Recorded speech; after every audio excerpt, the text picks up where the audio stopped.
হোঁচট খেতে খেতে লঙ্কাকে হারিয়ে বাংলাদেশের জয়। বাংলাদেশ বনাম শ্রীলঙ্কা ম্যাচ মানেই থ্রিলার। বিশ্বকাপের মঞ্চে আবারও সেই রোমাঞ্চ নিয়ে হাজির হলো বাংলাদেশ শ্রীলঙ্কা ম্যাচ। একদিন আগেই ডালাসে গ্র্যান্ড পেরি স্টেডিয়ামে ইউএসএ পাকিস্তান লোমহর্ষক ম্যাচ দেখেছিল ক্রিকেট বিশ্ব। সেই ম্যাচের রেশ কাটার আগেই বাংলাদেশ শ্রীলঙ্কা ম্যাচ টানটান মুহূর্তের জন্ম দিয়ে গেল।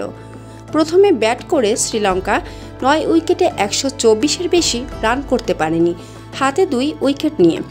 সেই রান চেজ করে বাংলাদেশ জিতল 1 ওভার বাকি রেখে।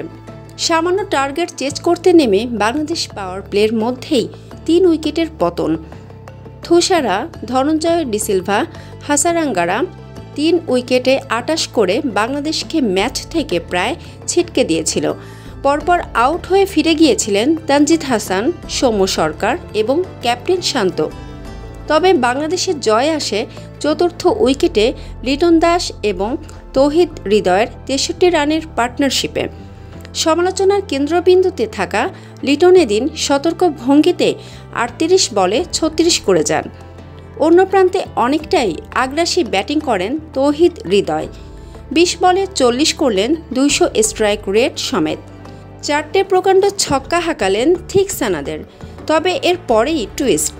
যখন ভাবা হচ্ছিল বাংলাদেশ সহজেই এই স্কোর পেরিয়ে যাবে, তখনই বিপদ ধাওয়া করল টাইগারদের।